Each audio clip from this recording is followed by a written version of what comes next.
Hello students, welcome on my channel.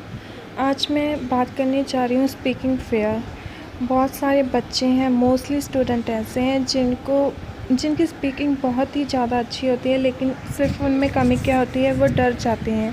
उनमें कहीं ना कहीं ये डर छुपा होता है, पता नहीं हम क्या बोल देंगे, एग्जामिनर कैसा होगा। सो यहाँ पर मैं अपनी पर्सनल आइल्स स्पीकिंग की स्टोरी शेयर करने जा रही हूँ। उसे सुनने से पहले आप छोटा सा काम करें, मेरे चैनल पर अगर आप न्यू हो तो प्लीज़ मेरे चैनल को सब्सक्राइब जरूर करें और साथ में बेल आइकन को भी दबा दें ताकि मेरी आने वाली हर एक वीडियो का नोटिफिकेशन आपके साथ पहुंच सके। चलिए स्टार्ट करते हैं मेरी आज स्पीकिंग स्टोरी।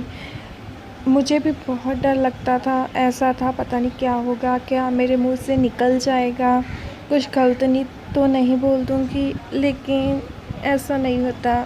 जब मैं स्पीकिंग देने फ़र्स्ट टाइम गई थी, उस दिन मेरा जन्मदिन था और मैं बहुत ही ज़्यादा डरी हुई थी। मुझे कोई अपने जन्मदिन का बिल्कुल भी चाह नहीं था कि हाँ मेरा आज जन्मदिन है। उस दिन मेरी स्पीकिंग से मेरा वैसे ही दिमाग ऐसा घूम रहा था कि पता नहीं क्या होगा, कैसे होगी, क्योंकि फ़र्स्ट टाइम हम जब स्पीकिंग देने जाते हैं ना, एक मन में हौवा सा हो जाता है, पता नहीं कैसा एग्ज़ामिनर होगा, क्या क्वेश्चन पूछ लेगा, क्या होगा। क्योंकि एक तो हमने अपनी मनी इन्वेस्ट की होती है, 12-13 हज़ार, कोई छोटी मनी तो अमाउंट तो नहीं होती कि हम उसे ऐसे ही जाने दें। हमें होता है कि हम फर्स्ट अटैम्प्ट में हमारे ड्रीम बैंड को अचीव कर लें। ये होना भी चाहिए, हर एक के मन में ये होना चाहिए कि हमें फ़र्स्ट टाइम में आइल्स क्लियर करनी ही है, क्योंकि पैसे पेट पर तो नहीं उगते। हमारे पेरेंट्स बहुत मेहनत से कमाते हैं ना। जब मैं फ़र्स्ट टाइम देने गई थी तो मुझे ऐसा लगता था, मैं बहुत डरी हुई थी। मुझे लग रहा था अगर मेरे बैंड नहीं आए तो मेरी पूरी की पूरी मनी वेस्ट हो जाएगी। जब मैंने वहाँ पर एंटर किया, सबसे पहले हम बहुत से स्टूडेंट हैं जो सुन रहे हैं, जिन्होंने दूसरी बार तीसरी बार एग्ज़ाम देना है, उन्हें तो पता है। जब हम पहले जाते हैं, सबसे पहले फॉर्मेलिटी होती है, सबसे पहले वो पासपोर्ट चेक करते हैं, वो अपनी पिक्चर लेते हैं फॉर TRF पर लगाने के लिए। ये सब प्रोसीजर होता है। उसके बाद जो है वहाँ पर कुछ गार्ड होते हैं जो आपको रूम में लेकर जाते हैं जहाँ पर आपका स्पीकिंग होनी है, ठीक है। जब आप जाते हैं, तो जब मैं एंटर की थी रूम में, सबसे पहले मुझे था पता नहीं कौन एग्ज़ामिनर होगा, फॉरेनर होगा, इंडियन होगा। ये कॉमन होता है, हर एक स्टूडेंट ज़रूर सोचता है कि उसे इंडियन एग्ज़ामिनर आएगा या फिर फॉरेनर आएगा। बहुत से बच्चे तो प्रे भी करते हैं, भगवान प्लीज़ इंडियन एग्ज़ामिनर आ जाए, प्लीज़ इंडियन एग्ज़ामिनर आ जाए, लेकिन ऐसा कुछ नहीं होता। Both examiner very good nature होता है उनका, ठीक है। Both are very good.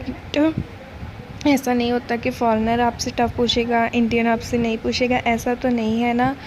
आपको वो कौन सा जानते हैं, आपके लिए तो आप सभी उनके लिए तो नए हो, ठीक है, सेम हो, ठीक है। जब मैं गई थी, तो जब मैं रूम में एंटर की थी तो मेरी एग्ज़ामिनर इंडियन थी। तब थोड़ा से मुझे इतना सुकून मिला कि काश भगवान ने मेरी सुन ली, मुझे इंडियन एग्ज़ामिनर आ गई। मैं जब एंटर की तो थोड़ा सा डर अभी भी मेरे मन में था कि पता नहीं इंडियन एग्ज़ामिनर भी क्या पूछेंगी।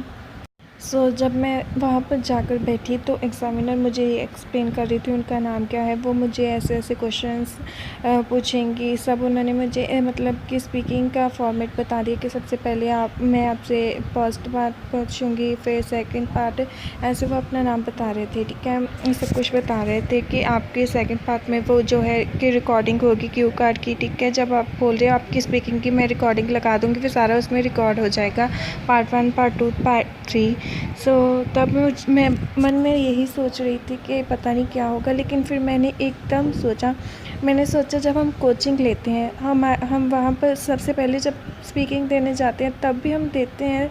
ऐसा तो नहीं होता कि टीचर हमें पहले से जानते होते हैं, वो हमें ज़्यादा बैंड देते, ऐसा तो कुछ नहीं होता। फिर मैं सोच रही थी कि यस, मुझे फ़र्स्ट अटेम्प्ट में आइल्स क्लियर करनी है, पूरे कॉन्फिडेंस से आंसर देना ही है। ये भी सोचते थे कि अगर मुझसे कुछ आंसर गलत भी दे हो गया तो फिर क्या, ये टीचर थोड़े ने जो हमें पनिश करेंगे, वो हमें कुछ कहने वाले थोड़े ने, वो हमें बहुत ही ज़्यादा कंफर्टेबल फील कराते हैं, ठीक है। अगर हमें कोई भी क्वेश्चन नहीं समझ लगे तो हम उन्हें दोबारा कह सकते हैं कि प्लीज़ आप रिपीट कर दो ये क्वेश्चन को, ठीक है। सो प्लीज़ आप जब भी स्पीकिंग देने जाते हैं कॉन्फिडेंस से जाएं। अगर आप कॉन्फिडेंस से जाएंगे, आपके मन में यही भावना होगी कि यस, मुझे फ़र्स्ट अटेम्प्ट में ही अपनी आइल्स क्लियर करनी है। So yes, you can do it. आप आइल्स फर्स्ट अटेम्प्ट में ही क्लियर कर सकते हो। आइल्स औखी नहीं है, सिर्फ हमें कॉन्फिडेंस नहीं, अगर हमें कॉन्फिडेंस होगा तो हम फर्स्ट अटेम्प्ट में हमारी आइल्स को क्लियर कर लेंगे।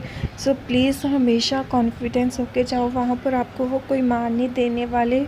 अगर कोई भी क्वेश्चन गलत हो गया, लेकिन ट्राई करो, वो आपको कौन सा साइंस के या जनरल क्वेश्चन पूछते हैं, आपकी हॉबीज़, म्यूज़िक, जो कॉमन है, हमें सब कुछ उनके बारे में पता है, सिर्फ हमारे दिल में एक डर बैठ जाता है, हम इसे कैसे एक्सप्लेन करें। सो प्लीज़ डरिएगा मत, जब भी आप आइल्स के लिए जाएं, स्पीकिंग के लिए जाएं, सो बी कॉन्फिडेंट होकर जाएं। अगर आप कॉन्फिडेंट में होगे तो एग्ज़ामिनर को भी ऐसा लगेगा यस, इस स्टूडेंट को सब कुछ आता है। अगर आप डर डर के बोलेंगे, रुक रुक कर बोलेंगे, तो वो समझेगा कि या इससे कुछ नहीं आता, ठीक है।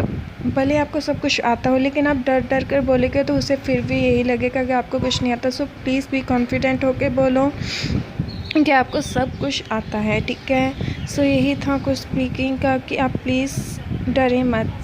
अगर आप स्पीकिंग के लिए जा रहे हो तो best of luck for your IELTS exam paper. Please डरिएगा मत, कॉन्फिडेंस से आंसर दीजिएगा। सो एंड में फर्स्ट अटेम्प्ट में अपने बैंड को अचीव करिए, क्योंकि मनी आसान नहीं बनती। So thanks for watching this video.